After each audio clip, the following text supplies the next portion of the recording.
Il-budget tal-2022 inkluda 40 miżura b'allokazzjoni ta' 270 miljun euro għal Ministeru għall-Enerġija, l-Intrapriża u l-Iżvilupp Sostenibbli. Dan tħabbar f'konferenza tal-aħbarijiet bit-tema Malta li rridu nħallu lil uliedna u li kienet indirizzata mill-Ministru Mirjam Dalli. Fil-fatt il-Ministru Dalli ta' trendi kont tal-miżuri ewlenin li jolqtu lil dan il-Ministeru hekk kif tenniet li dawn huma ntiżi biex joħolqu opportunitajiet ġodda, isostnu l-intrapriżi, isaħħu s-settur tal-enerġija u l-ilma u joffru kwalità ta' ħajja aħjar permezz ta' aktar żoni ħodur u spazji miftuħa.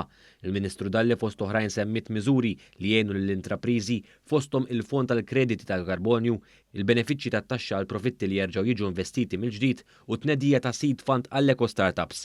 Dwar il-qasam tal-enerġija, l-Ministru Mirjam Dalli aċċennat ukoll l-istudji li qed isiru dwar it-tieni interconnector bejn Malta u Sqallija u l-installazzjoni ta' 1200 charging points għal karozzi fuq medda ta' 3 snin. Semmit ukoll miżuri ambjentali u li jindirizzaw il-prinċipju tas-sostenibilità anke quddiem il-mira li Malta tkun ħilsa mill-karbonju sal-2050.